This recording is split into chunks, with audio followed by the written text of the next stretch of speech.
Lorsque je vous dis que nous devons passer de panafricanisme esthétique à un panafricanisme concret, c'est de poser des actions qui nous aident à nous définir. Alors mes chers amis, le premier acte que nous avons posé, il s'agit bien de la cérémonie du bois caïman. Par cette cérémonie, qu'est-ce que nous avons fait? Voyons ce qu'est le panafricanisme d'abord. C'est une idéologie qui prône l'unification des peuples afro-descendants. Mais comprenez notre situation à ce domaine. À ce domaine, nous n'avons pas été un peuple. C'était des Yoruba, c'était des Congos. Nous venons de tribus diverses. Mais mes chers amis, par cette cérémonie du bois caïman qui prônait l'unification, l'unité des peuples afro-descendants, eh bien Haïti a déjà donné l'élan. Haïti a donné l'élan au panafricanisme qui allait être matérialisé par rapport à notre indépendance en 1850 et celle par l'article 14 de la Constitution du 20 mai 1805 où a été dit clairement que tous ceux qui sont dans le monde, peu importe les conditions, une fois qu'ils font le sol d'Haïti, ils seront libres. N'est-ce pas, mes chers amis, la plus grande forme d'expression du panafricanisme, ce courant qui consiste à valoriser tout le peuple d'afro-descendants. Mais il faut comprendre, il n'existe pas une seule forme de panafricanisme. Il y a un panafricanisme de la diaspora. À travers ce panafricanisme, on prend un retour à ses origines. Il existe ce que nous pouvons appeler un panafricanisme intellectuel. Et c'est ce panafricanisme intellectuel qui allait faire circuler toutes les idées pour que les peuples noirs se voient et se connaissent comme dignes de gloire. Il existe un panafricanisme institutionnel. Ce panafricanisme institutionnel, c'est celui qui a été porté par des dirigeants qui ont été notamment cités par le doyen. C'est le cas de Kwame Nkrumah du Ghana, qui a lancé le consciencisme. C'est le cas de Julius Nyerere de Tanzanie. Mais ce qu'on prenait, les peuples d'afro-descendants doivent s'unir. Mais ce qu'allait écrire Kwame Nkrumah, l'indépendance politique, ou bien la souveraineté politique sans la souveraineté économique n'est qu'une illusion. Et à travers cette lignée, nous pouvons inscrire un homme. Peut-être cette génération ne connaît pas cet homme. Et rappelez-vous, je vais vous dire, Kwame Nkrumah dit, la souveraineté politique sur la souveraineté économique n'est qu'une illusion. Mais il existe un Africain qui avait compris ce combat, qui avait compris cette déclaration. Les jeunes de 20 ans, de 24 et plus ne connaissent pas cet homme. Il s'agit, mes chers amis, du Libyen Muammar Kadhafi, qui a voulu bien unifier les États d'Afrique, qui a même voulu que les États d'Afrique aient une seule armée, une seule monnaie. Mais qu'est-ce qu'il a fait? Il a pris position contre le consensus de Washington, consensus de Bretton. Ces consensus par lesquels on visait, on devenait des esclaves de la Banque mondiale, du Fonds monétaire international. Lui, il a voulu créer l'Union interafricaine, mais aussi il a voulu créer une banque pour tous les Africains. Mais écoutez, pour pouvoir apporter son grand support aux États d'Afrique, les fonds de base, il a investi plus de 300 millions nécessaires à travers ce qu'on appelle l'aérospatial, parce qu'il ne voulait pas que les Africains dépendent de l'Européen. J'ai besoin de vous dire que Kadhafi agissait pour permettre à ce que les Libyens vivent dans la décence. L'éducation, la santé, l'électricité, c'était gratuit. Mais vous pouvez comprendre, lorsque votre dirigeant ne fait pas plaisir à l'Occident, c'est-à-dire travaille pour vous, et lorsque l'Occident applaudit votre dirigeant, vous avez besoin de vous dire qu'il ne travaille pas pour vous. Et mes chers amis, cette idéologie de laquelle je vous parle de Mohamed Kadhafi a été l'idéologie qui allait accoucher son assassinat crapuleux en 2011. Aujourd'hui, les Libyens, ils ne vivent pas, ils vivotent. Eh bien, il y a une dernière forme de panafricanisme. C'est ce que nous pouvons appeler le panafricanisme des rues. Ce panafricanisme des rues, c'est un panafricanisme qui est porté par les jeunes.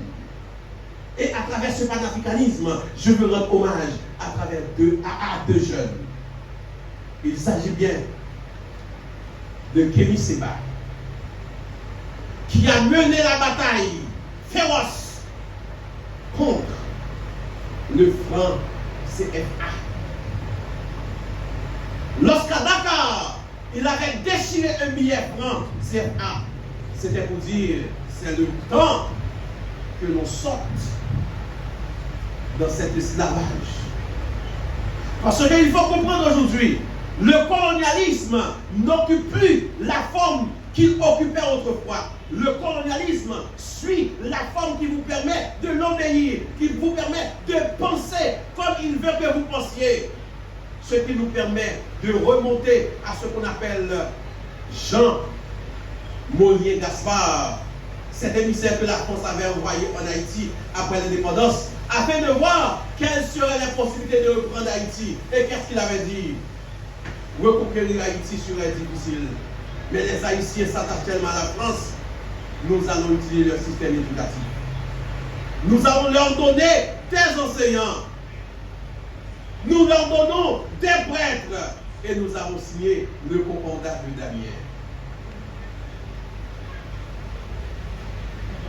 Alors il faut comprendre, mes chers amis, vous avez besoin des idéologies. Et l'université, c'est l'endroit où sont forgées toutes les idéologies. Eh bien, que fait Kémy Séba?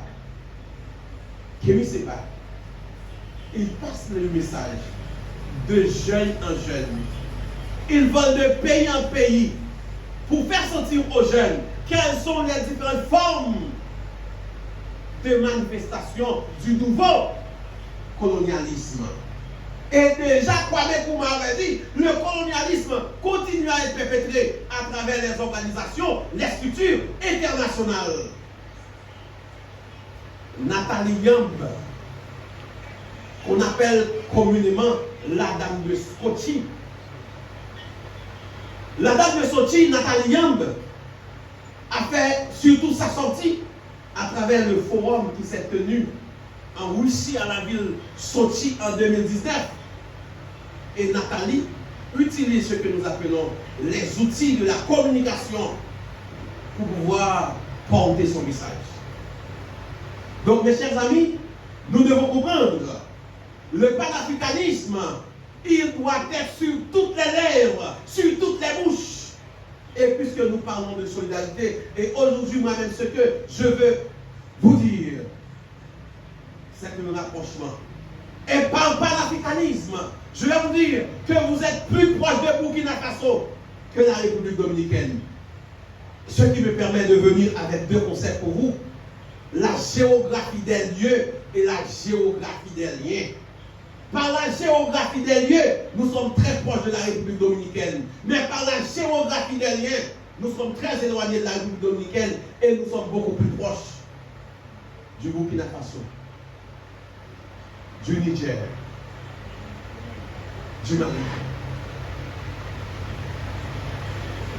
Donc, à ce carrefour où nous sommes, nous devons passer de panafricanisme esthétique à un panafricanisme matérialiste ou un panafricaniste réel. Nous n'avons plus besoin des référents occidentaux pour nous définir. Nous devons aller vers ces pays. Moi-même, j'ai compris une chose. C'est le président américain qui l'avait dit en 1995.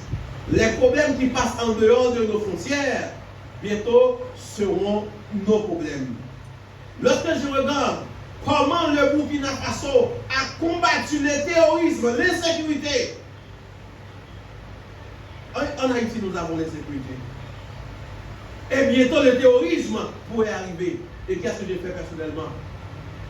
Je fais un master en gouvernance sécuritaire à Burkina Faso. Ce qui me permet de me rapprocher. Parce que, fort souvent, nous avons les mêmes ennemis. Nous faisons face aux mêmes problèmes. Alors, mes chers amis, vous qui êtes jeunes, n'attendez pas que l'on vienne nous dire voilà ce qui serait bon pour nous. N'attendez pas que l'aigle vous dise voilà les chemins sur lesquels vous devez marcher. Il faut que vous soyez conscients. Vous êtes les seuls étant capables d'apporter remède au mot d'Haïti. Nous devons nous reconquérir de certaines valeurs intellectuelles. Ne soyez pas étonnés si je vous dis l'un des plus grands panafricanistes que nous pouvons citer, c'est Anténor Fumé à travers son ouvrage de l'égalité des races humaines. Imaginez, mes chers amis, que vous soyez intellectuel, que vous soyez universitaire, que vous n'avez pas lu cet ouvrage combien important. Lorsque Arthur de Gobineau, en 1859, avait publié son ouvrage de l'inégalité des races humaines, il a fallu attendre Anténor Fumé pour démanteler Arthur de Gobineau. Et Anténor Fumé, qui a été repris et cité encore par Cheikh Anta Diop. Cheikh Anta Diop, c'est l'un des plus grands intellectuels du panafricanisme. Puisque, mes chers amis, nous cherchons à connaître l'être haïtien, nous sommes à l'université, l'universitaire haïtien. Qu'est-ce qu'il doit faire? Parce que je dois vous dire, si certains pays d'Afrique arrivent à se décoller aujourd'hui, ils n'ont pas pu se décoller en chaque instant.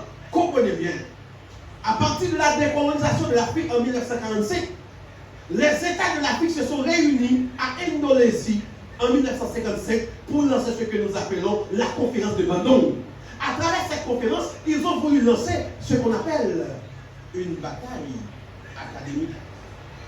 C'est cette bataille académique qui leur permet de dire ce que nous voulons, ce que nous enseignons aux jeunes. Et le doyen, à travers son intervention, vous a parlé de ce que nous appelons des valeurs.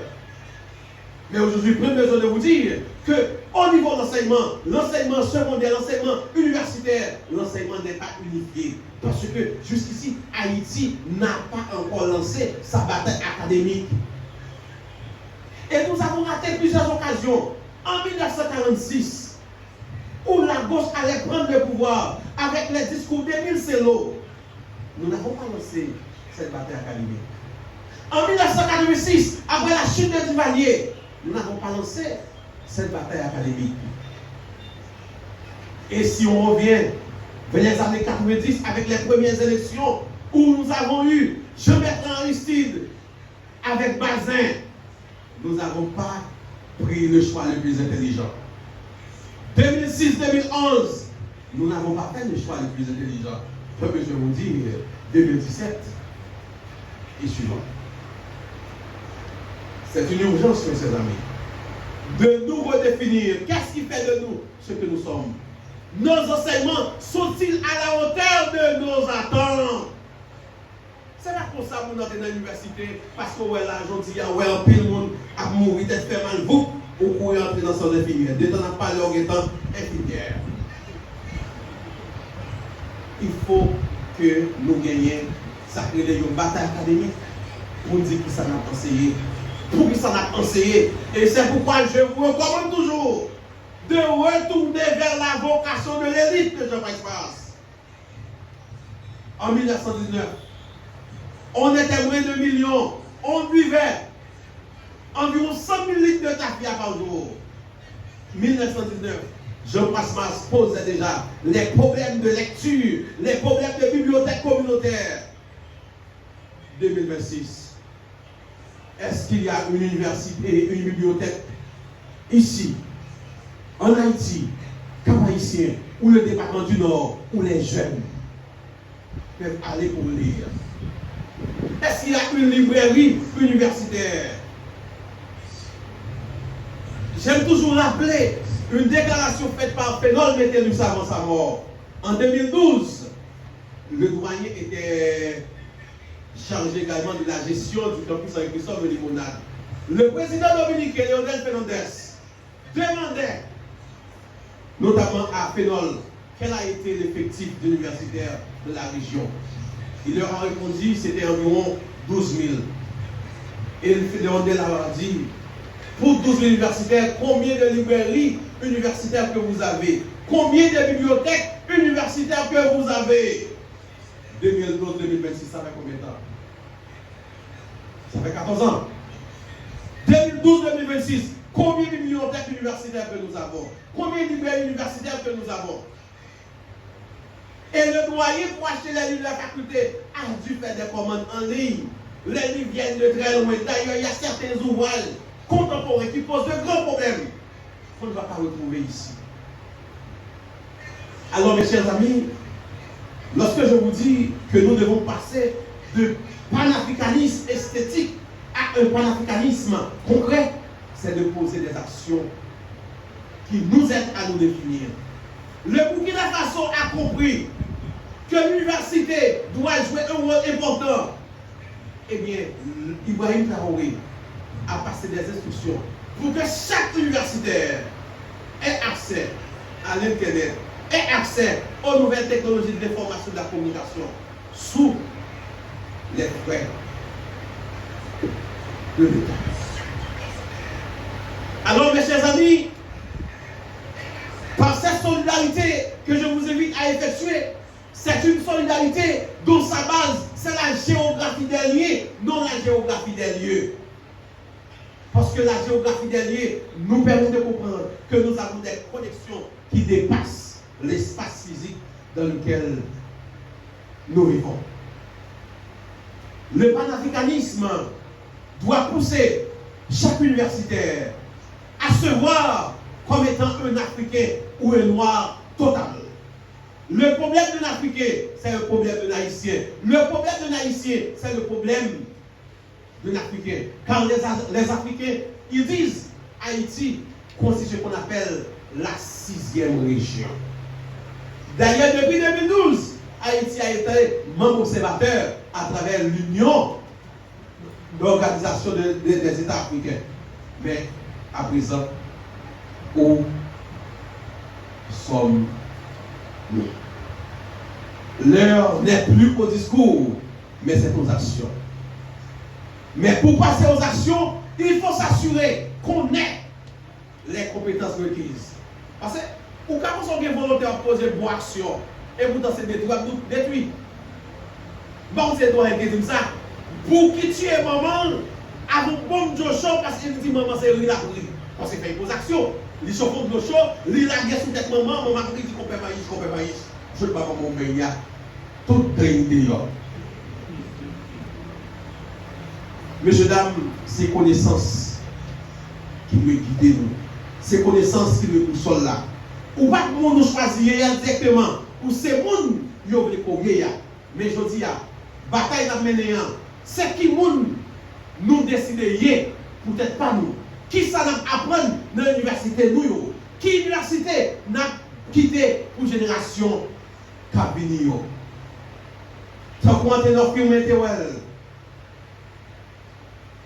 l'haïtien ne peut plus se définir à travers les 27 700 km.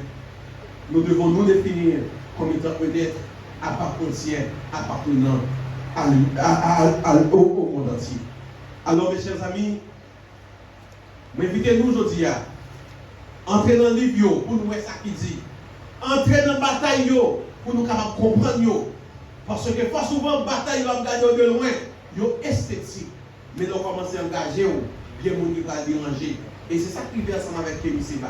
Nous mettons bataille Kémy Séba a lancé. Je dis pour camper en face ou déjà connaît malin pour arriver. Et j'étais en prison, c'est le moins de sort.